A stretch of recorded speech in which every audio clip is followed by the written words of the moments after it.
पहले लेक्चर में हमने हड़प्पा सभ्यता की बुनियादी चीजों पे बात की है कि कैसे शुरुआत हुई और क्या विशेषताएं थी। हमने हड़प्पा और मोहनजोदड़ो में खास चीजों के बारे में बात की। अब हम कुछ नई चीजों के साथ साथ और गहराई में चीजें पर चर्चा करते हैं आज। पहले बात करेंगे कि हड़प्पा सभ्यता में नगरीकरण की क्या स्थिति थी।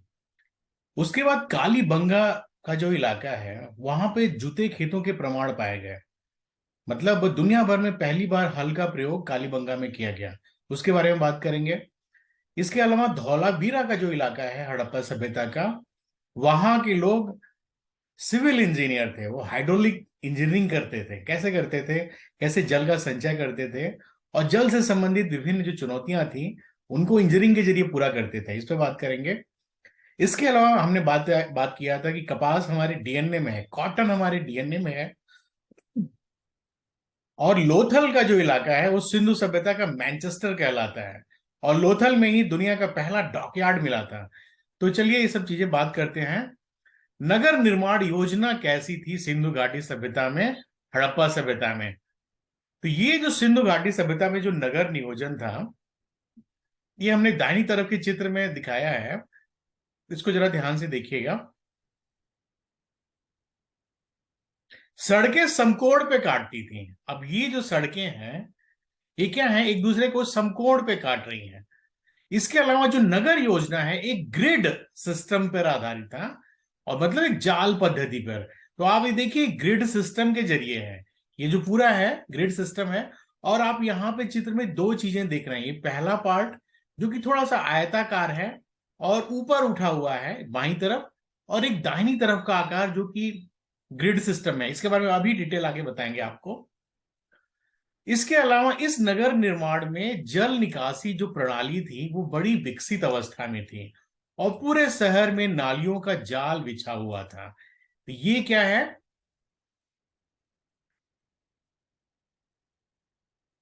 इस पूरी सभ्यता में जो भवन निर्माण हुए थे वहां पे पक्की ईंटों का प्रयोग किया गया था। हड़प्पा सभ्यता में पक्की ईंटें एक बड़ी विशेषता रखती हैं, बहुत इनका मायने है। आप देखिए मिस्र में पक्की ईंटों का प्रयोग नहीं हुआ था। मेसोपोटामिया में भी उस स्तर पर ईंटों का प्रयोग नहीं किया गया था। जिस तरह ये लोग ईंट को सुखा के उसको बर्न करके और पूरा एक बहुत ही उन्नत किस्म की ब्रिक, बर्न ब्रिक का इस्तेमाल करते थे। इनके हर एक घर में एक रसोई घर हुआ करता था। इनके हर एक घर में एक रसोई घर और एक बाथरूम हुआ करता था जिसे स्नानागार कहते हैं। ठीक है, ये तो थोड़ा बेसिक चीजें हुई। जो इंपॉर्टेंट पार्ट है वो आपको ये जानना है कि नगर को दो हिस्सों में विभाजित किया जाता था। एक ये जो टीला है ये पश्चिमी टीला कहलाता था, और दूसरा जो है ये पूर्वी टीला कहलाता था। तो पश्चिमी जो टीला है उसको दुर्ग कहते थे, सिटाडेल। और जो पूर्वी टीला है इसको निचले नगर के नाम से जानते थे। इसको थोड़ा सा हमने ग्राफ के जरिए इसको यहाँ पे दिखाया है। ये सिटाडेल का इलाका हो गया और ये आपका लोअर टाउन हो गया। इसको कुछ ऐसे बनाया गया था कि प्राकृतिक रूप से ये वेंटिलेशन का काम इन घरों में होता रहे। जो विंड निकले, जो हवा जाए, वो आराम से इन घरों में पहुंचे, और यहां पर जो वेंटिलेशन की जरूरत है वो पूरी हो यहां पे। इस नगर योजना का जो कॉन्फ़िगरेशन था वो इतना महत्वपूर्ण था, इतना खास था कि उतना तो मेसोपोटामिया सभ्यता में नहीं मिलता। और अभी मैंने आपको बताया कि बाईं तरफ जो है एक आयताकार दुर्ग है और सड़कें समकोण पर काटती हैं। ये जो अभिविन्यास है, कॉन्फ़िगरेशन, ये शतरंज के पट की तरह होता था। ग्रिड प्लानिंग इनकी जो इस तरह थी। और मोहनजोदड़ो में उत्तर दक्षिण की हवाएं जो चलती थी, मोहनजोदड़ो की स्थिति कुछ ऐसी थी कि उत्तर से दक्षिण की तरफ स्थित था। तो जो वेंटिलेशन के लिए यहां पर इस तरह की नगर बनाए जाते थे, और सड़कें करीब करीब उत्तर से दक्षिण और पूरब से पश्चिम की ओर जाती थी।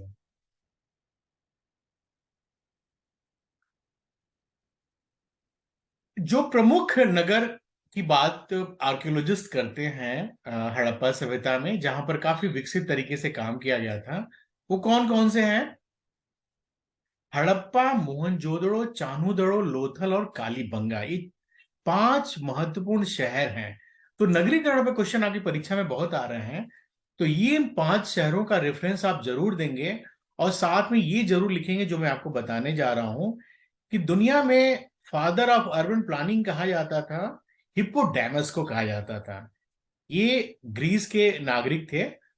तो उन्होंने जब ये अर्बन प्लानिंग के बारे में बताया, मिस्टर हिप्पोडोमस ने, ये बड़े प्रतिभाशाली व्यक्ति थे, ग्रीस के थे, वास्तुकार थे, डॉक्टर थे, मैथमेटिशियन थे, मौसम विज्ञानी थे, और बहुत बड़े दार्शनिक थे। लेकिन इन्होंने जब अर्बन प्लानिंग का कंसेप्ट दिया, तो ये कब दिया था? 5वीं ईसा पूर्व में दिया था। और यहां हम मोहनजोदड़ो में अर्बन प्लानिंग हम देख रहे हैं 2000 ईसा पूर्व के आसपास, मतलब हजारों साल पहले, हिप्पोडेमस के कंसेप्ट के हजारों साल पहले हमारी धरती पर अर्बन प्लानिंग का कंसेप्ट आया गया था।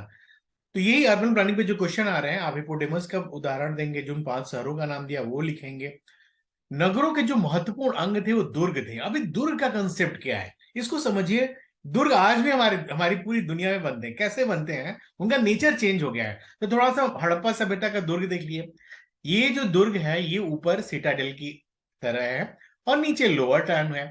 तो दुर्ग का उद्देश्य, कुछ आर्कियोलॉजिस्ट मानते हैं, कि शहर की रक्षा के लिए बनाया गया था, और इसका आकार समकोण चतुर्भुज जैसे था, जैसे अभी मैंने पहले आपको बताया आकृति के जरिए। उत्तर से दक्षिण की ओर जो इसकी लंबाई थी लगभग 460 गज के आसपास थी, और पूरब से पश्चिम की ओर इसकी चौड़ाई लगभग 225 गज के आसपास थी, और इसकी ऊंचाई लगभग 40 फुट के बराबर थी। आप आज भी अपने देश में और दुनिया में कई जगहों पर दुर्ग देखते हैं। उदाहरण आप बताइए, और आपके चित्र पर है, आप दिल्ली में रायसीना हिल्स देखते हैं ना? तो रायसीना जो हिल्स है, बाईं तरफ के चित्र देखिए, आप देखिए विजय पथ का और रायसीना हिल्स का जो इलाका है, वो कुछ ऊंचाई पर स्थित है, कुछ दुर्गनुमा। मतलब अब आज की कहानी थोड़ी सी अलग है, लेकिन है। आप कैपिटल हिल्स देखिए, यूरोपियन कंट्रीज में आप सिटाडेल का कुछ कंसेप्ट देख सकते हैं। तो ये जो दुर्ग का इलाका है, जो सिटाडेल का इलाका है, उदाहरण के तौर पर नई दिल्ली में रायसीना का जो इलाका है, ये आज भी मौजूद है, और शहर के बाकी हिस्से को उससे अलग करता है। तो बाकी हिस्से में आम जनता रहती है, और जो ऊपर का जो इलाका है, वहां पर बड़ी बड़ी संस्थाएं हैं। आज आप देखिए रायसीना हिल्स के पास जो बड़ी बड़ी संस्थाएं हैं इस देश की, वहां मौजूद हैं। और हड़प्पा सभ्यता में ऐसा था कि दुर्ग के आसपास जो शासक वर्ग का परिवार रहता था। अब देखिए, ये लिखते हुए मैं थोड़ा सा हिचक रहा हूं कि उस समय क्या शासन कोई बड़ा केंद्र था या नहीं था। अभी भी आर्कियोलॉजिस्ट खुल के या इतिहासकार खुल के नहीं लिखते हैं, पर हाँ,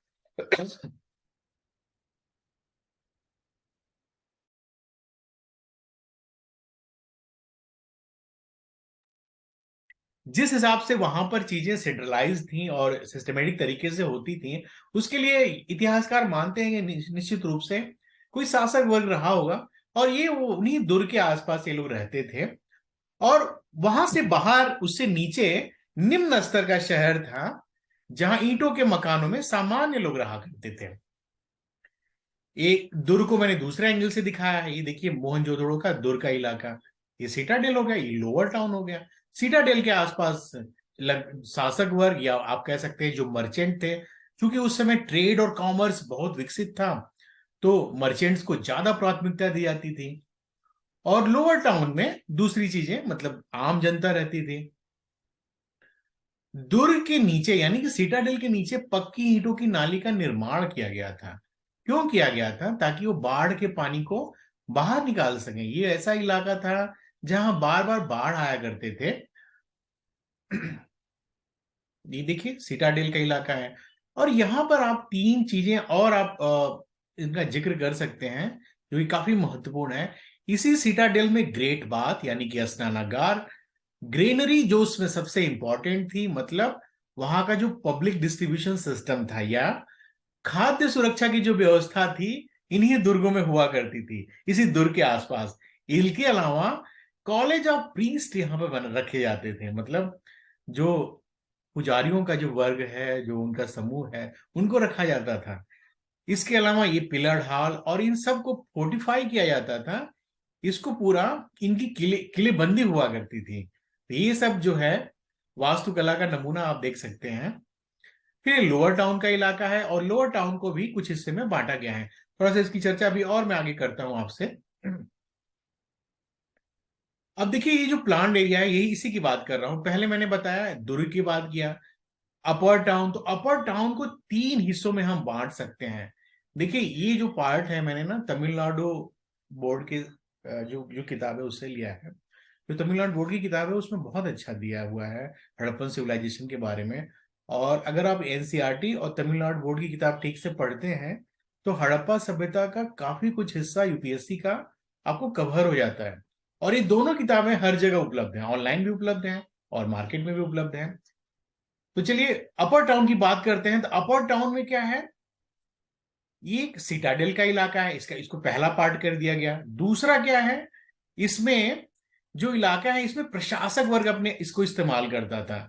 और जो तीसरा जो हिस्सा है अपर टाउन का, जो सिटाडेल का इलाका है, उसमें ग्रेट बाथ और ग्रेनरीज हुआ करती थी। ग्रेनरी सबसे महत्वपूर्ण है।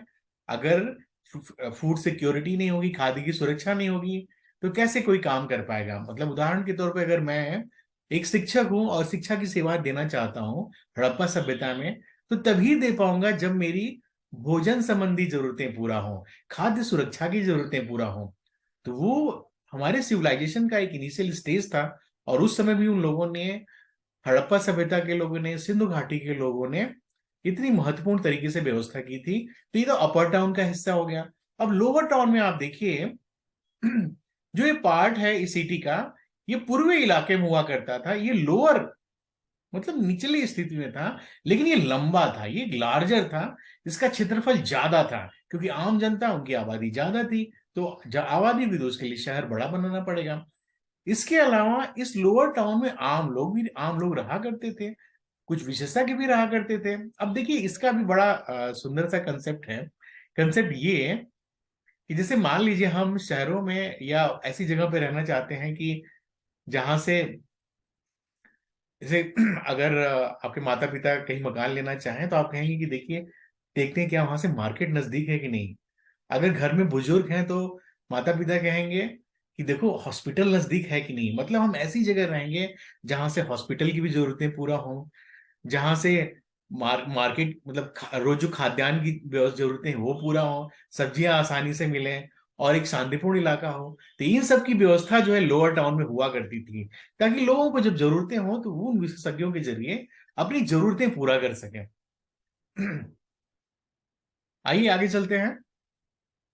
नगर की चहारदीवारी पर बनाने में बड़ा जोर दिया गया था मोहनजोदड़ो और धौलावीरा में।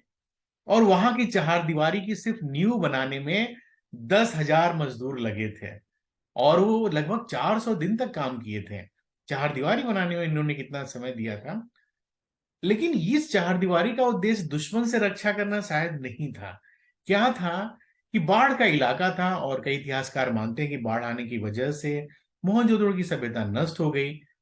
तो बाढ़ के पानी को बचाने के लिए वहां पर चहारदीवारी लगाई गई थी। और इसके अलावा जो अनाज के भंडार थे वो सिटाडेल के ऊपरी वाले गढ़ में रखे जाते थे। क्यों? ताकि अगर पानी बढ़े तो वहां पर पानी ना पहुंच पाए। देखिए कितना मतलब कितना प्लान तरीके से इन्होंने चीजें किया था। तो ये सब चीजें मैं क्यों बता रहा हूं कि अब ये जो अर्बनाइजेशन के जो क्वेश्चन आ रहे हैं वो सिंधु घाटी सभ्यता से जोड़कर प्रथम प्रश्न पत्र में आपकी परीक्षा में आ रहे हैं, मेंस की परीक्षा में, यूपीएससी में। तो आप इन सारी चीजों को जिक्र करेंगे। कुछ फैक्ट्स के बारे में बात करते हैं, छोटे छोटे फैक्ट्स हैं। सभी जो जो भी स्थल का उत्खनन किया गया है वहां पर जो शहर है उनकी संरचना समान है और उनकी पैटर्न समान है। इसके अलावा घरों में जो ईंटों का आकार है वो भी एक समान था। सारे घरों में ईंटों का आकार एक समान था, स्टैंडर्ड साइज थी। इसके अलावा जो सड़कें थी वो 10.5 मीटर चौड़ाई के आकार की थी और छोटी सड़कें कम से कम 1.5 मीटर चौड़ी हुआ करती थी। ये स्टैंडर्ड था वहां के अर्बनाइजेशन में। ईंटों का अनुपात क्या था, कभी भी क्वेश्चन में आया आपकी परीक्षा में। तो ईंटों में लंबाई चौड़ाई और मोटाई का अनुपात 4:2:1 है। 4:2:1 ये अनुपात है। वहां जो ब्रिक्स हैं, जो मिली हैं ब्रिक्स, वहां पे चूंकि इस समय जैसी एडवांस गाड़ियां नहीं थी, बैलगाड़ियां थी, तो बैलगाड़ियों की आवाजाही अच्छी तरीके से हो, तो सड़कों को ईंटों से पक्का किया गया था। और सड़क नगरों में जल निकासी के लिए सड़कों के किनारे ही नहरें चलती थी। तो ये सब देखिए, ये एक प्लान तरीका है। इसके अलावा डस्टबिन लगे रहते थे शहरों के किनारे, ईंटों के डस्टबिन, ब्रिक कंटेनर्स, ब्रिक मतलब ईंटों के कंटेनर बना के डस्टबिन बनाए जाते थे। और वहां पे जा क्या किया जाता था, गॉर्बेज, जो कूड़ा कचरा है उसका निस्तारण किया जाता था। जो नालियां थी, आप देखिए कई बार आप ये समस्या अपने घर के आसपास देखते हैं कि स्थानीय प्रशासन ने नालियों का काम तो किया पर उसको ढका नहीं। कभी आपने अखबारों में पढ़ा कोई बच्चा नाली में गिर गया, या इस तरह की दुर्घटनाओं की भी खबरें सुनने को मिलती थी। लेकिन वहां ऐसा नहीं था। सारी नालियां प्रॉपर कवर्ड कवर्ड थी, उनको ठीक से ढका गया था, ताकि एक तो हाइजीन की समस्या बिल्कुल ना हो, और दूसरा इस तरह की दुर्घटनाएं भी ना हो। तो ये भी प्लान्ड आर्किटेक्चर का बड़ा अच्छा नमूना है। अब ये तो अर्बनाइजेशन की बात हो गई। अब हम बात करते हैं बर्न्ड ब्रिक्स की बात। ये बर्न्ड ब्रिक्स की बात इसलिए करना चाहता हूं कि बर्न्ड ब्रिक्स या पक्की ईंटें ही इन तीन सभ्यताओं को एक दूसरे से अलग करती हैं। मिस्र, मेसोपोटामिया और सिंधु घाटी में, तीनों में जो ईंटों का इस्तेमाल हुआ है उनमें थोड़ा थोड़ा अंतर है। क्या अंतर है?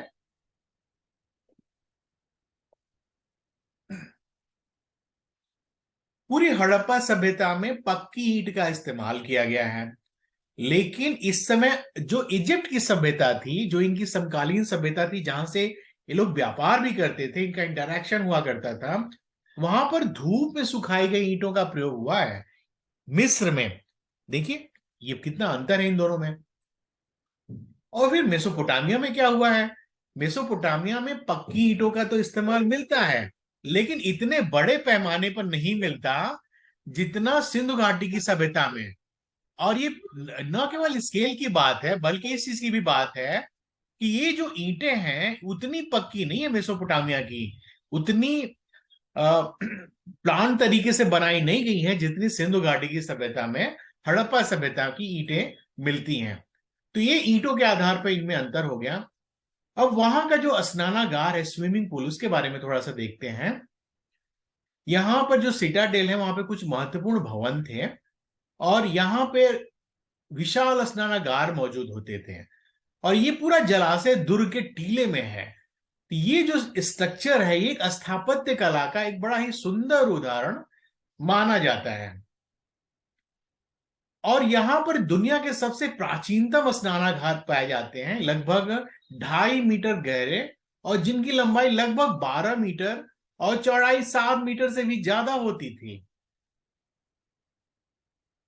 तो ग्रेट बात पर, जो अगर फैक्ट की बात करें, कि हर शहर में कम से कम एक जो स्नानागार है, एक ग्रेट बात होता ही होता था, मस्ट। ठीक है। इसके अलावा इन ग्रेट बात में रिलीजियस पर्पस या रिलीजियस प्रैक्टिसेस भी होती थी। जैसे आज भी हम देखते हैं कि मान लीजिए कुंभ का मेला हो, या छठ पूजा हो, या फिर मौनी अमावस्या हो, ये बहुत सारी आज आज भी हम देख सकते हैं कि आज भी स्नान का काफी महत्व है। स्नान के जरिए लोग अपने धार्मिक जो रीतियां हैं उनको अनुष्ठान को पूरा करते हैं। और यहां पे एक बड़ा इंपॉर्टेंट कंसेप्ट है कि इस स्नानागार को प्लास्टर से लेपित किया गया था, और इसको वाटर प्रूफ बनाने के लिए टार का इस्तेमाल किया गया था। ये एक बड़ा इंपॉर्टेंट कंसेप्ट है आपकी परीक्षा के लिए। यानी कि दुनिया का पहला अगर वाटर प्रूफ, अगर ग्रेट बात है वाटर प्रूफ, वो है आपके हड़प्पा सभ्यता में। ठीक है। इसके अलावा यहाँ पे कुएं के जरिए पानी की आपूर्ति की जाती थी, और उसके जरिए अपनी जल की संबंधी जो जरूरतें थी उनको पूरा किया जाता था। तो अभी मैंने बताया कि जो वाटर प्रूफ करने के लिए इसमें टार का इस्तेमाल किया जाता था, वो दुनिया में वाटर प्रूफ सिस्टम का पहला उदाहरण यहाँ पर मोहनजोदड़ो और हड़प्पा में देखने को मिलता है। इसे ईंटों से ढका गया था और प्लास्टर से लेपित कर किया गया था।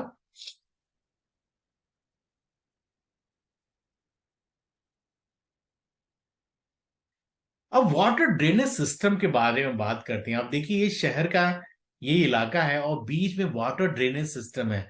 आज देखिए आज भी हम वाटर ड्रेनेज की चुनौतियों से जूझते हैं। अगर आप शहरों में होते हैं तो वहां भी देख सकते हैं, छोटे शहरों और बड़े शहरों। आप देखिए बरसात में कितने शहरों में कोई भी बड़ा सा रिस्क छूता नहीं है। मुंबई दिल्ली की वाटर लॉगिंग हो जाती है और शहरों में पानी एकदम भर जाता है। क्यों भर जाता है? क्यों? ये सारी दिक्कतें हैं। एक तो जनसंख्या, जो पॉपुलेशन एक्सप्लोजन हो रहा है वो तो एक बड़ा वजह है। और दूसरा हमारा जो वाटर ड्रेनेज सिस्टम है उसमें प्रॉब्लम आती है, तभी ऐसा होता है। लेकिन इनके यहाँ ऐसा नहीं था। क्या था इनके यहाँ? इनकी जो जल निकास प्रणाली थी बड़ी अच्छी थी और नालियों को बड़े नियोजित तरीके से बनाया गया था। आप देखिए नालियां देखिए, नालियों को कितने प्लान तरीके से बनाया है। और इन नालियों के भी तीन हिस्से हैं। आप देखिए इधर के लिए ये वाला हिस्सा है, फिर बीच के जरिए इसको सिस्टमेटिकली अरेंज किया गया है, और इधर के मकानों के लिए इधर नालियां बनाई गई हैं। और इसके दूसरी तरफ रेजिडेंस है, लोगों के आवास हैं। प्रत्येक घर में गंदे पानी को बाहर निकालने के लिए पानी पाइप होती थी और ये सड़क की नाली से जुड़ा होता था।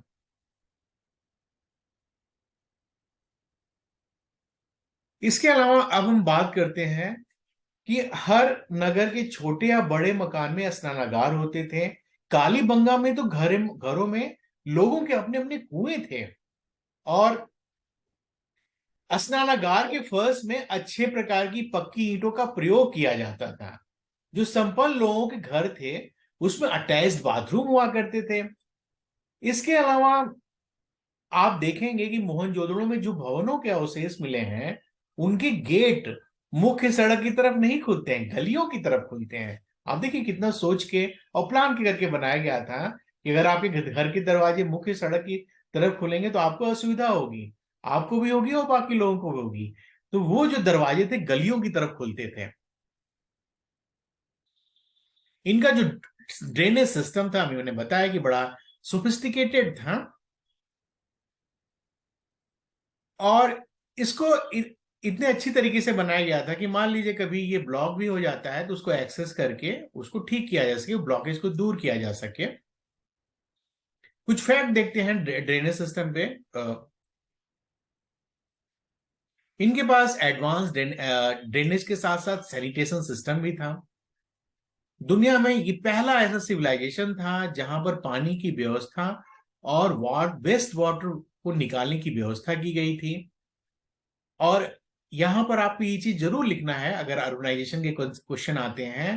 रोमन लोगों का वाटर सिस्टम या ड्रेनेज सिस्टम बड़ा अच्छा माना जाता है क्योंकि इन्होंने एक्वीडक्ट्स का इस्तेमाल किया था। लेकिन ये सभ्यता तो हजारों साल बाद आई। हड़प्पा सभ्यता के हजारों साल बाद एक्वीडक्ट्स का इस्तेमाल किया गया। और ये लोग तो उसके बहुत पहले ये सिस्टमेटिक तरीके से चीजें करते थे। अभी मैंने एक्वीडक्ट्स बताया, एक्वीडक्ट्स क्या है ये देखिए। रोमन कल्चर में ऐसे एक्वीडक्ट्स बनाए जाते थे ताकि पानी की निकासी और जो गार्बेज है उसको सिस्टमेटिक तरीके से शहर के गार्बेज को बाहर निकाला जा सके। तो ये भी बड़ी महान सभ्यता थी।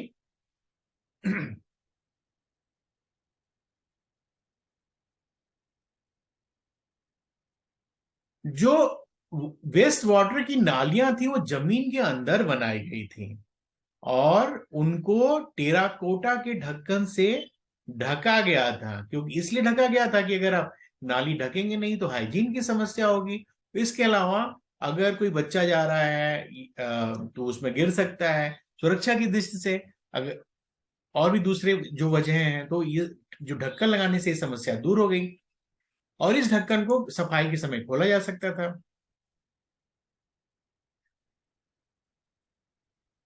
वहां लोगों ने अपने अपने घरों में शौचालय बनाए थे।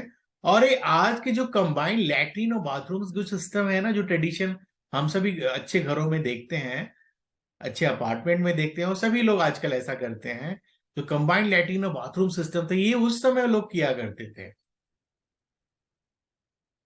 वहां कुएं इतनी ज्यादा संख्या में मिली हैं कि खासकर मोहनजोदड़ो में, कि मोहनजोदड़ो को सिटी ऑफ वेल्स भी कहा जाता है। सिटी ऑफ वेल्स याद रखिएगा, इंपॉर्टेंट फैक्ट है आपके लिए। और मोहनजोदड़ो में तकरीबन 700 कुएं थे। अब यहां पर एक छोटा सा कंसेप्ट ये है कि हड़प्पा में सिर्फ 30 कुएं इतिहासकार मानते हैं कि वहां 30 वेल्स थे, और अभी तक जो पता लगाया गया है उसमें सिर्फ 8 को निकाला जा सका है। तो ये मोहनजोदड़ो हड़प्पा में वेल्स में इतना अंतर क्यों है? क्योंकि मोहनजोदड़ो में जो पानी, बारिश का पानी था, वो कम आया करता था, और ये इंडस रिवर से थोड़ा सा दूर था, तो इसलिए मोहनजोदड़ो में पानी की समस्या को दूर करने के लिए वहां कुओं की ज्यादा संख्या थी, जबकि हड़प्पा में ये कम थी। यही क्वेश्चन यूपीएससी 2014 में आया है।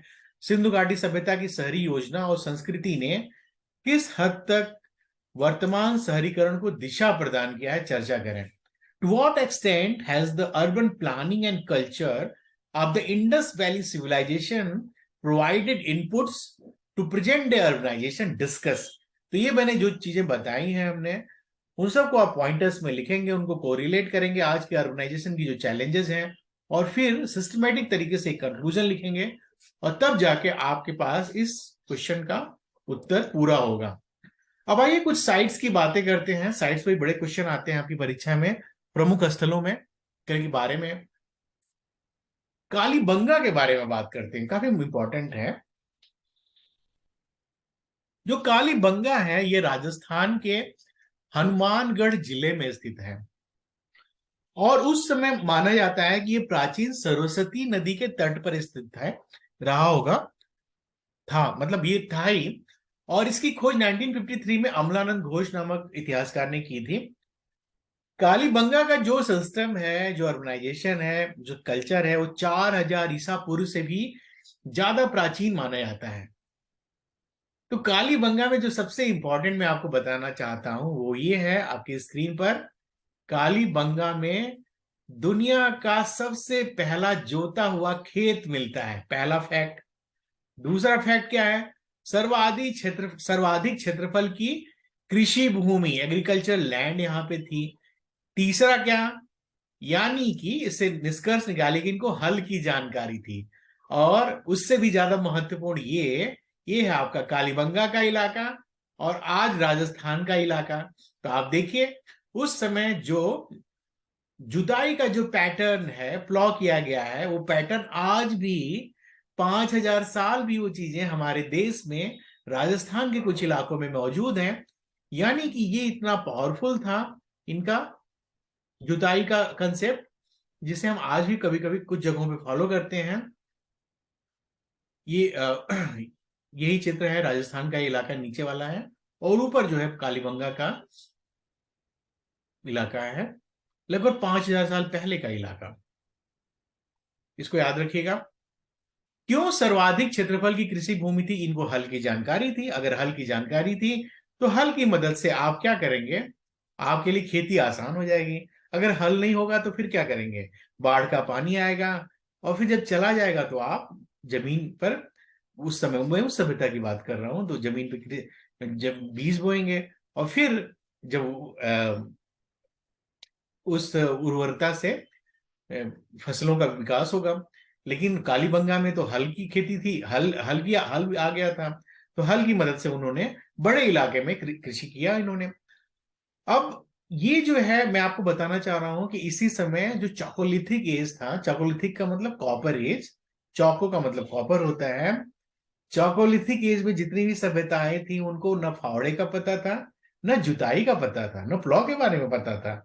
लेकिन आपके देश में कालीबंगा में ये सारी जानकारियां थी, और इस तरह हम कह सकते हैं कि कालीबंगा में कृषि क्षेत्र में जुताई यहाँ की एक बड़ी महत्वपूर्ण उपलब्धि थी। एकदम ध्यान से जो दोनों स्लाइड मैंने बताया है ठीक से नोट करिएगा। आजकल क्वेश्चन के जो भी पैटर्न है, कुछ भी पूछा जा सकता है। तो हल के इस्तेमाल का मतलब है उत्पादन का बढ़ना। न केवल उत्पादन को बढ़ने में वहां पर चीजें आई, बल्कि एक साथ दो फसलों की बुआई के भी साक्ष्य कालीबंगा में मिलते हैं। जो कॉपर एज है, चाकोलिथिक एज है, चलिए उसके बारे में थोड़ा सा बात कर लेते हैं। मैंने आज चर्चा किया है चाकोलिथिक एज के बारे में, तो थोड़ा सा बताना यहाँ पे बनता है। ये एक ट्रांजिशन पीरियड था। किसके बीच में ट्रांजिशन था? न्यूलिथिक एज माने नवपाषाण काल, और ब्रॉन्ज एज मतलब कांस्य युगीन सभ्यता। लेकिन एक पहला फैक्ट ये हो गया।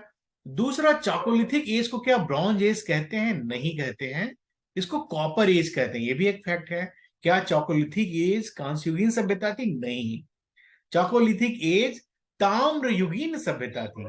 कॉपर कॉपर डोमिनेंट मेटल था, ठीक है, याद रखिएगा। और दुनिया भर में जितने भी मेटल इस्तेमाल में शुरू हुए, उनमें जो सबसे पहला मेटल है, पहला धातु है, वो है तांबा, कॉपर, ठीक है, याद रखिएगा इसको।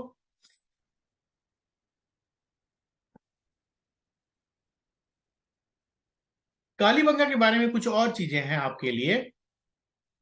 यहां पर अग्नि कुंडी के से साक्ष्य मिले हैं। अब अग्निकुंड या फायर आर्ट्स, इनके साक्ष्य का क्या मतलब? कुछ जगहों पे मिलते हैं, कुछ जगहों पे नहीं मिलते हैं। इसका क्या मतलब हुआ? इसका मतलब जो इनकी रिलीजियस प्रैक्टिसेस थी, एक समान नहीं थी, उनमें यूनिफॉर्मिटी नहीं थी। कहीं पे दूसरे तरह का था, कहीं पे कहीं कुछ और तरह का था। फायर आर्ट्स हम सब के रिलीजियस लाइफ में अग्निकुंड का महत्व दिखता है इस समय कालीबंगा के जरिए या हड़प्पा सभ्यता में। और दूसरा जो इंपॉर्टेंट फैक्ट है आपकी परीक्षा के लिए, कालीबंगा में वाटर ड्रेनेज सिस्टम के साक्ष्य नहीं मिलते हैं, याद रखिएगा। बाकी जगहों पे मिलते हैं लेकिन कालीबंगा में नहीं मिलते हैं। दूसरा, यहां पर अर्बनाइजेशन भी उतना प्लान्ड नहीं था जितना मोहनजोदड़ो में था, जितना हड़प्पा में था, ये भी याद रखिएगा। तो हड़प्पा, मोहनजोदड़ो और कालीबंगा में क्या अंतर है? ये दूसरा अंतर हो गया। पहला, जुते हुए खेत का अंतर हो गया। तीसरा, वाटर ड्रेनेज सिस्टम हो गया। इसके अलावा और यहाँ पे क्या मिला है? यहाँ पर जितने भी मुहरें अभी मिली थी आपको, आपने देखा कि मुहरों का आकार क्या था? थोड़ा सा वर्गाकार था, लेकिन यहां पर बेलनाकार मुहरें मिली हैं, सिलिंड्रिकल मुहरें मिली हैं। इसको भी याद रखिएगा, छोटे छोटे क्वेश्चन बनते हैं। यहाँ पे जो मुहरें मिली हैं, बेलनाकार मिली हैं। और घर की फर्श को सुंदर बनाने के लिए अलंकृत ईंटों का इस्तेमाल किया जाता था।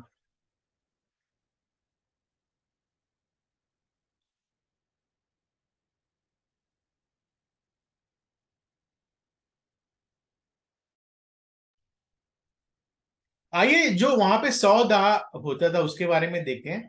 तो यहाँ पर वृत्ताकार और आयताकार दोनों होता था। तो आयताकार का क्या मतलब हुआ? अभी दाहिनी तरह का चित्र देखिए। आयताकार का मतलब कि बॉडी को सीधे लिटा दिया गया। और अगर वृत्ताकार है, सर्कुलर, इसका क्या मतलब है? नीचे चित्र में देखिए, सर्कुलर, सर्कुलाकार है, सर्कुलर है। इसका मतलब कि बॉडी के साथ कुछ दूसरी भी वस्तुएं रखी गई हैं। तो ये अंतर हुआ। जो सर्कुलर बरियल्स हैं और जो रेक्टेंगुलर बरियल्स हैं, इन दोनों में अंतर हुआ। एक दूसरा महत्वपूर्ण स्थल है सुरकोटदा, इसके बारे में बात करते हैं। ये गुजरात के कच्छ जिले में स्थित है। और यहां पर घोड़े की हड्डियों का पहला वास्तविक अवशेष पाया गया है। अब ये क्यों इंपॉर्टेंट है? ये जो हड़प्पा सभ्यता है, वहां पर घोड़ा यानी कि अश्व प्रमुख पशु था ही नहीं। उसके बाद भी सुरकोटिदा में पाया गया। इस बारे में रिसर्च चल रही है कि ऐसा क्या था वहां पे। घोड़े की हड्डियों का जो पहला जो अवशेष है सुरकोटिदा में पाया गया, उसका क्या मतलब है, इसके बारे में अभी भी इतिहासकार इस पर अध्ययन कर रहे हैं।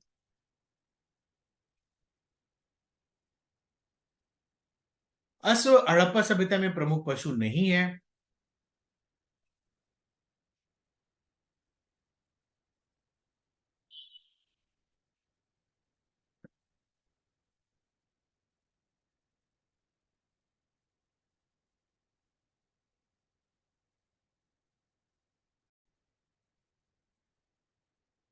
धौलावीरा की बात करते हैं। धौलावीरा कच्छ के रण में स्थित है। और ये कहाँ है? कच्छ जिले में जो बचाव तालुका है, वहां का खादिर बेट इलाका, वहां पर स्थित है धौलावीरा। धौलावीरा से जुड़े हुए जो महत्वपूर्ण तथ्य हैं, अभी उसके बारे में बात करेंगे आपसे। इसका विकास लूनी नदी के किनारे हुआ था। और अभी तक जितने भी खोज हुए हैं ना, नवीनतम जो शहर खोजे गए हैं हड़प्पा सभ्यता के, उनमें से एक है धौलावीरा। सबसे ज्यादा नया शहर माना जाता है धौलावीरा का इलाका। और ये बहुत बड़ा शहर था, महानगर था। लेकिन जो बड़े महानगर थे, उनका क्रम देख लीजिए। मोहनजोदड़ो, गनेरीवाला, हड़प्पा, राखीगढ़ी, फिर धौलावीरा। मैं रिपीट करता हूं, मोहनजोदड़ो, गनेरीवाला, हड़प्पा, राखीगढ़ी और धौलावीरा। ये 5 जो बड़े महानगर थे हड़प्पा सभ्यता के, उनकी बात हुई।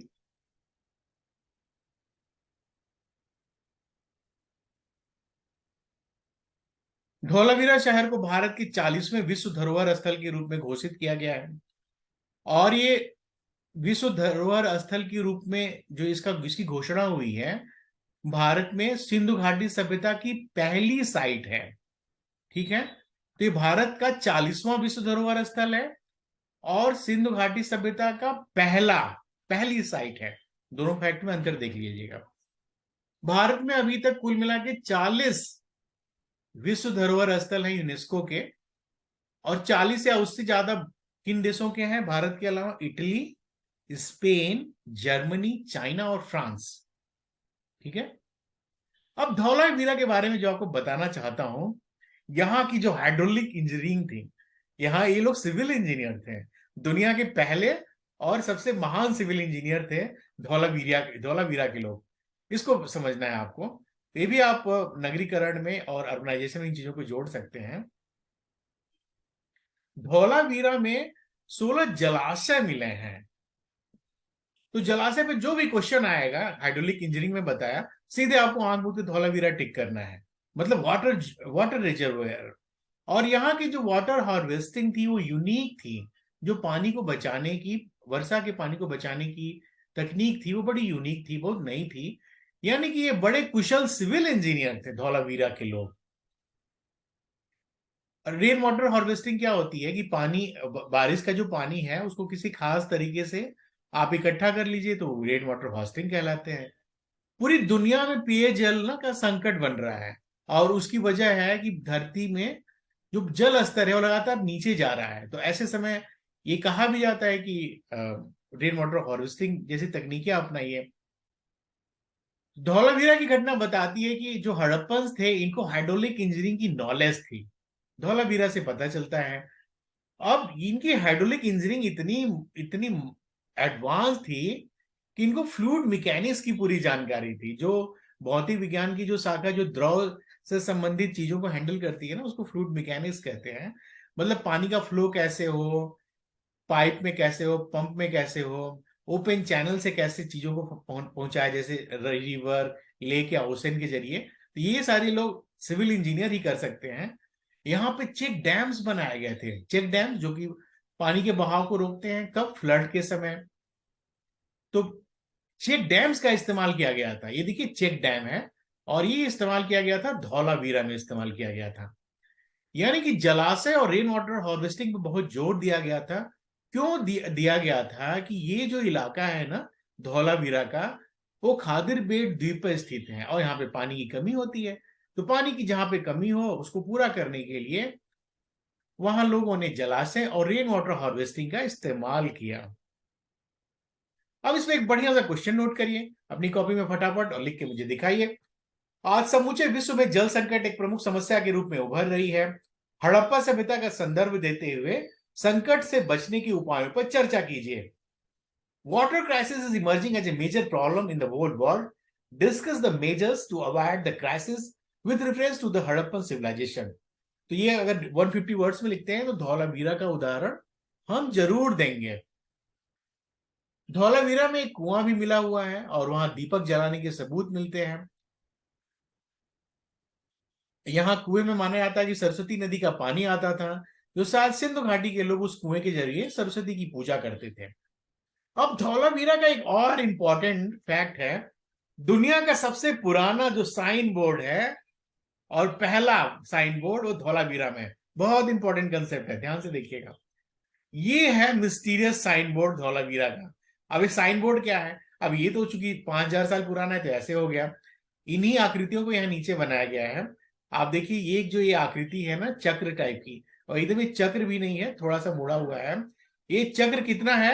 1, 2, 3, 4, 4 चक्र टाइप की आकृतियां हैं। कुल कितनी आकृतियां हैं? कुल 10 आकृतियां हैं।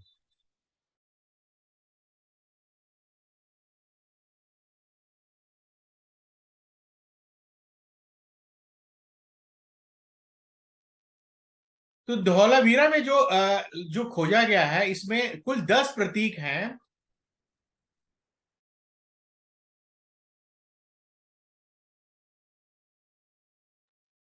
इसमें कुल 10 प्रतीक हैं और इनमें से एक ऐसा प्रतीक है जिसको 4 बार रिपीट किया गया, जो मैंने अभी जो प्रतीक बताया। और आर्कियोलॉजिस्ट का मानना है कि दुनिया का पहला साइन बोर्ड था, और ऐसा माना जाता है कि इसे शहर के गढ़ के उत्तरी द्वार के अग्रभाग पर स्थित रखा गया था। धौलावीरा खनिज व्यापार पदार्थों के लिए भी मशहूर था। यहाँ विभिन्न प्रकार के कच्चे माल के स्रोत जैसे तांबा, एगेट कॉर्लियन, स्टीटाइट, शीशा, बैंडेड चूना पत्थर, ये सारी चीजें इस्तेमाल की जाती थी। और ये लोग मगन, मगन मतलब ओमान जो प्रायद्वीप है उसको मगन कहते हैं।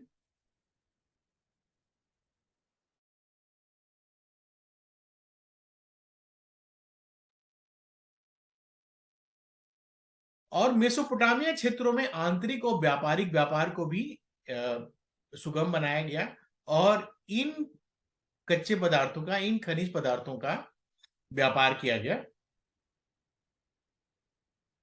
एक क्वेश्चन आया यूपीएससी 2021 में, which of the following ancient towns is well known for its elaborate system of water harvesting and management.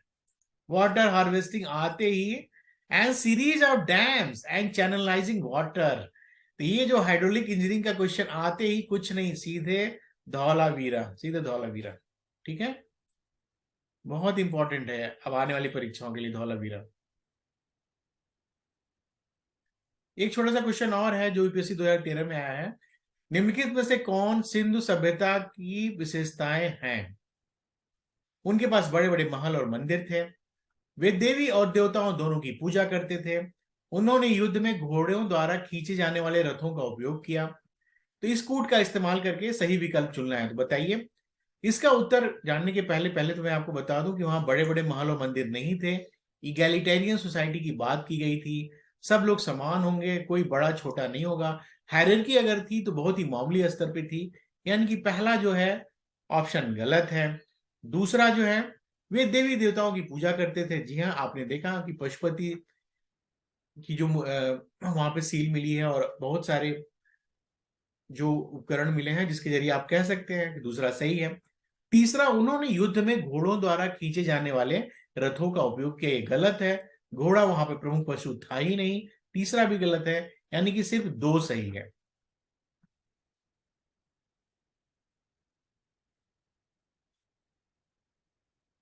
निम्नलिखित में से कौन सा हड़प्पा स्थल नहीं है। चनहुदड़ो, कोटदीजी, सोगौरा और देसलपुर।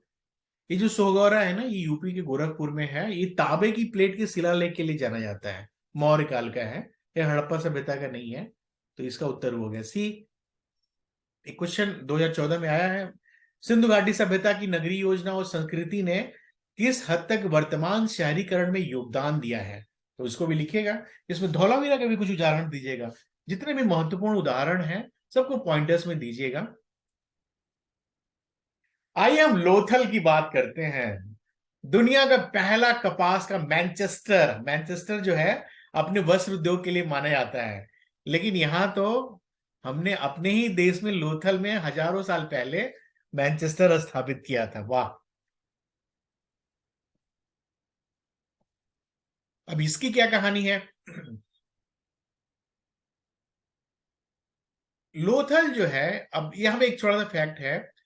गुजराती में लोथल का मतलब होता है मृतकों का टीला, और मोहनजोदड़ो का भी मतलब होता है मृतकों का टीला। तो मोहनजोदड़ो सिंधी शब्द है और लोथल गुजराती शब्द है, तो दोनों का अर्थ एक है, एक चीज जानिएगा। इसके अलावा ये 2500 ईसा पूर्व पुराना ये शहर है, गुजरात के धौलका तालुक के सरागवाला गांव में स्थित है, और इसकी खुदाई 1955 से लेकर 1956 के बीच की गई थी। तो आप देखिए, गुजरात के इलाके में सिंधु घाटी सभ्यता के बड़े महत्वपूर्ण शहर मिले हैं, इसको थोड़ा सा दिमाग में बैठाइएगा। लोथल को कहा जाता है कि ये सिंधु सभ्यता का मैनचेस्टर है। लोथल के बारे में दूसरा इंपॉर्टेंट फैक्ट क्या है, यह समुद्री व्यापार का महत्वपूर्ण स्थल था। और तीसरा जो इंपॉर्टेंट है, ये दुनिया का यहाँ पर पहला डॉकयार्ड था, मतलब वहां पे जहाज बनाए जाते थे वहां पर। अब ये लोथल का इलाका है, थोड़ा सा देखिए इस चित्र में। लोथल, धौलावीरा, ये पूरे जो इलाके हैं, जब ये समुद्र तटीय इलाके हैं तो जाहिर सी बात है कि वहां पर भी बंदरगाह होंगे, यहाँ पे समुद्री यातायात ज्यादा अधिक विकसित हुआ, क्योंकि इनका इलाका देखिए समुद्र किनारे स्थित होने की वजह से। तो ये एक महत्वपूर्ण बात है इनकी स्थिति की वजह से। और इसीलिए यहाँ पे डॉकयार्ड भी बनाया गया था। लोथल धौलावीरा का जो इलाका है, थोड़ा सा इधर बात कर लेता हूँ। इधर आमरी है, कोटदीजी है, मोहनजोदड़ो, ये पाकिस्तान में चले गए हैं। गनीरी वाला, बहुत सारे इलाके पाकिस्तान में चले गए हैं। मांडा का इलाका है, ये हिमालयन फूट हिल्स में है, कश्मीर के पास है। तो ये भी क्वेश्चन आता है, हिमालयन फूट हिल्स में आपका सिंधु घाटी सभ्यता का कौन सा शहर है? कालीबंगा मैंने बता चुका हूं।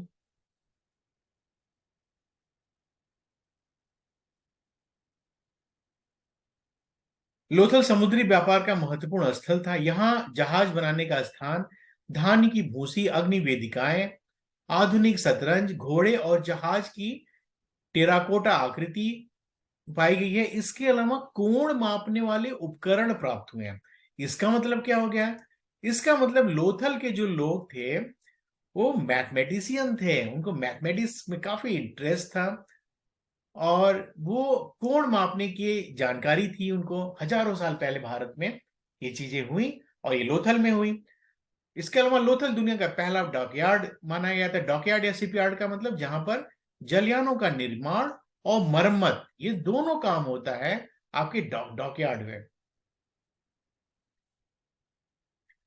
लोथल में बड़ी संख्या में मुहरें मिली हैं। अब मुहरें मिलने का क्या मतलब, कि जब ये बंदरगाह का इलाका है तो व्यापार होगा। व्यापार होगा तो मुद्रा या करेंसी या मुहर का आदान प्रदान हो गया। इसीलिए यहाँ पे बहुत सारी मुहरें मिली हुई हैं। यहाँ पर कुछ लोग हाथी दांत से विभिन्न चीजों का निर्माण किया करते थे। तो इस ये ऐसा क्यों हुआ? क्योंकि हाथी दांत की चीजें मिली हैं। इसका मतलब इस क्षेत्र में हाथियों की संख्या काफी रही होगी, लोथल के इस इलाके में, गुजरात के इस इलाके में। और यहाँ हाथियों के जरिए भी कुछ आवाजाही की जाती रही होगी। हाथी दांत की वस्तुओं का निर्माण किया जाना रहा होगा, और ये सारी चीजें व्यापार में इनकी भूमिका होगी।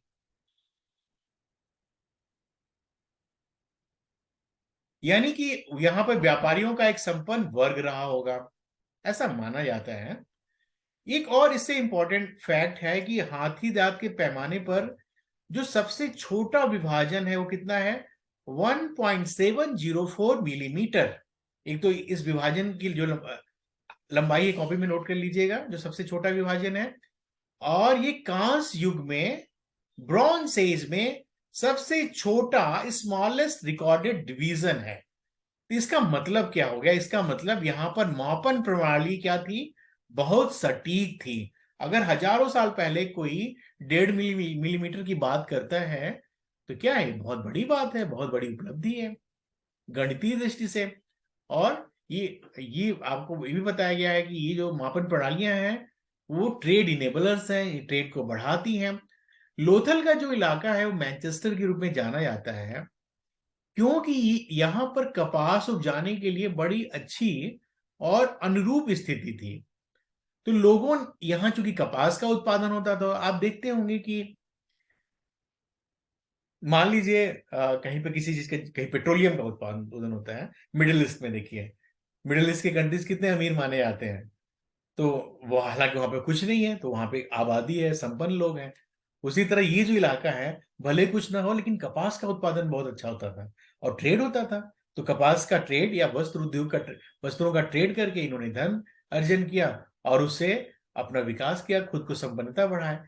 तो ये कपास की बात हो रही है तो थोड़ा सा कपास के बारे में डिटेल से बात करेंगे। क्या कॉटन, दुनिया में पहली बार अगर किसी ने कॉटन की बात की थी तो सिंधु घाटी के लोग थे। सिंधु घाटी की सभ्यता में कॉटन की बात की गई थी, वो भी लोथल में।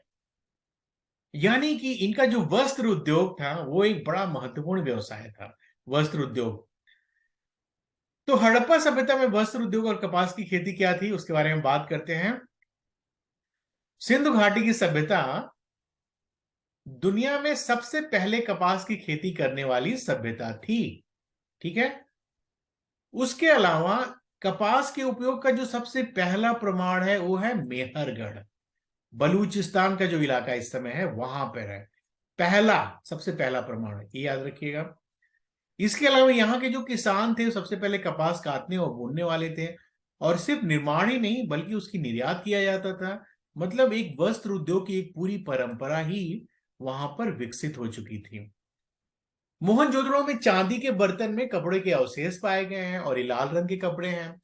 इसके अलावा तांबे के उपकरण में सूत का कपड़ा और धागा मिला है, और ये साधारण किस्म की कपास है जो भारत में आज भी उगाई जाती है। कालीबंगा में वस्त्र का बर्तन का टुकड़ा मिला है जिस पर सूती कपड़े के निशान हैं। इसके अलावा यूपी का जो मेरठ का इलाका है ना, वहां पे आलमगीरपुर है, वहां पे मिट्टी की नाद में बुने हुए कपड़े के निशान मिले हैं। और ये कपड़े जाते थे मेसोपोटामिया में, कहाँ पे, लगश में। लगश में कहा, उम्मा में जाते थे। तो वहां पर सील को कपास से लपेटा गया है, यहाँ की सील पाई गई है। मतलब इन चीजों का निर्यात होता था। ये वाला उदाहरण मैं आपको बता चुका हूं कि आप ये पुरोहित का कपड़ा देखिए, जिसे देख के लगता है कि वहां का वस्त्र उद्योग और उसका अलंकरण, उसकी डिजाइन कितनी एडवांस लेवल पे थी। धातु का ज्ञान था इन लोगों को। कौन से धातु में? तांबा और सोना। हड़प्पा के लोग तांबा जो है खेतड़ी से और बलूचिस्तान से प्राप्त करते थे, और सोना क्या है, कर्नाटक तथा अफगानिस्तान से प्राप्त करते थे। अरावली की पहाड़ियों में बसा खेतड़ी हजारों साल से तांबा उत्खनन का केंद्र रहा है। अभी तक लोहे की कोई वस्तु नहीं मिली है, और इससे साबित होता है कि इन्हें लोहे का कोई ज्ञान नहीं था। तो जो आयरन वाला जो कंसेप्ट है, यहाँ पे आयरन का ज्ञान नहीं था, लोहे का ज्ञान नहीं था। आयरन आया कैसे? तो याद रखने के लिए, आयरन जो है आर्यंस के आने से हुआ, आर्यों के आगमन के साथ आयरन का आगमन हुआ। तो तांबा और सोना ये दो महत्वपूर्ण है, दो महत्वपूर्ण मेटल्स हैं इनके लिए। कौन कौन से उद्योग थे आपकी प्रीलिम्स के लिए इंपॉर्टेंट है, इसको फटाफट देख लेते हैं। बर्तन उद्योग हड़प्पा और मोहनजोदड़ो में। धातु उद्योग हड़प्पा, मोहनजोदड़ो और लोथल में। मनका जो बीट्स होते हैं जिनसे मालाएं बनाई जाती हैं, चान्हू-दड़ो और लोथल में। चूड़ी उद्योग कालीबंगा में और चान्हू-दड़ो में। कांसे का जो उद्योग है, मोहनजोदड़ो में। ईंट निर्माण उद्योग हर जगह, लगभग हर जगह ईंट निर्माण है। यहाँ बर्न्स बिग ब्रिक्स जो है हर जगह पाई जाती हैं। हाथी दांत उद्योग लोथल में। प्रसाधन सामग्री मोहनजोदड़ो और चान्हू-दड़ो में। कछुए के खाल से संबंधित उद्योग लोथल में। सीप उद्योग बालाकोट में। ये सारे महत्वपूर्ण उद्योग हैं, इस पे क्वेश्चन आ चुके हैं और आगे भी आने की संभावना है। तो ट्रेड के बारे में, बिना बिना ट्रेड के इस सभ्यता का विकास संभव नहीं था। और जो ट्रेड के प्रमुख सेंटर्स थे, हड़प्पा, मोहनजोदड़ो और लोथल थे। और ये इलाके बड़े समृद्ध माने देखे गए। इसकी एक सबसे बड़ी वजह थी यहाँ का ट्रेड, यहाँ का व्यापार। और यहाँ जो व्यापार होता था, अफगानिस्तान और ईरान से व्यापार होता था, अफगानिस्तान और ईरान से भी होता था। और एक बड़ा इंटरेस्टिंग सा फैक्ट ये है कि अफगानिस्तान में इन्होंने एक वाणिज्यिक उपनिवेश स्थापित किया था। ये बिजनेस सेंटर क्यों स्थापित किया था? एक बीच का अगर इलाके पे अगर हम जाके कुछ सेंटर बना देंगे तो वहां से व्यापार में सहूलियत होगी, और मेसोपोटामिया में जाने में आसानी होगी, लोग वस्तुओं को पहुंचाने में आसानी होगी। ये लोग सिंधु घाटी को मेलुहा नाम से पुकारते थे, और क्योंकि वहां की स्क्रिप्ट पढ़ी जा चुकी है इसलिए पता चल गया कि वो लोग मेलुहा बुलाते थे। और हम क्या करते थे, हमें तो पता ही नहीं, हमारी स्क्रिप्ट ही नहीं पढ़ी जा सकी है। कौन कौन से प्रमुख बंदरगाह हैं ये देखिए, फटाफट देखिए। जो प्रमुख बंदरगाह हैं वो बालाकोट, सुतका गंडोर, प्रभास पाटन, रंगपुर और लोथल, ये प्रमुख इलाके हैं। ठीक है।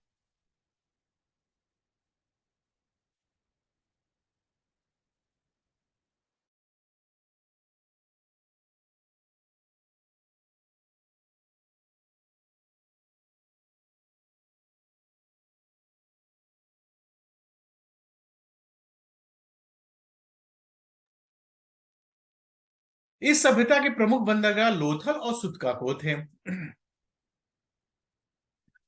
अब सैंधो निवासियों द्वारा आयातित वस्तुएं क्या थी?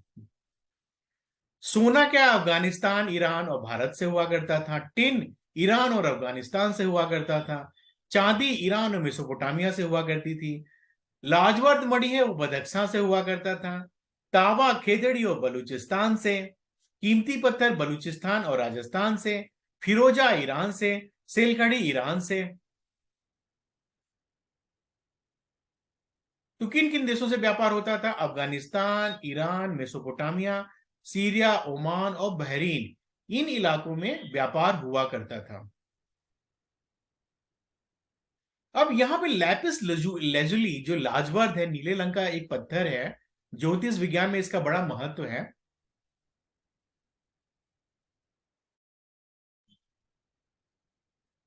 उसके बारे में कुछ बात करते हैं। भारतीय ज्योतिष जो शास्त्र है उसमें जो लाजवर्द है लैपिस लजूली, वो शुक्र ग्रह का प्रतीक है। तो ये अफगानिस्तान के उत्तरी क्षेत्र से लाया गया होगा, बदख्शां, और इसका प्रयोग बहुत कम मात्रा में हुआ है। जो लाजवर्द या लेपिस लजूली के बड़े जो सामान है वो मोहनजोदड़ो से 2 मन के और मोती, और हड़प्पा से 3 मन के और लोथल से 2 मन के मिले। ये नीले रंग का जो बहुमूल्य पत्थर है ये यहां से पाया गया है। मेसोपोटामिया में काफी संख्या में मिले हैं, यानी कि सिंधु सभ्यता की जो लेपिस लजूली थी मेसोपोटामिया से आई होगी, वहां से खरीदा गया होगा। चन्नू दड़ों में अधूरे बने मन के हैं, मतलब लैपिस लजूली के मन के अधूरे पड़े, मतलब वहां पे कोई इंडस्ट्री रही होगी, कोई कारखाना रहा होगा जिस पर ये सारी चीजें चल रही थी और पूरी बन नहीं पाई। तो वो सभ्यता नष्ट हो गई बाद में, आपको पता ही है, आगे चल के बाढ़ से या कुछ प्राकृतिक प्रकोप से सभ्यताएं नष्ट हो गई थी। तो इसका मतलब वहां पर ये मनके का कारखाना भी था।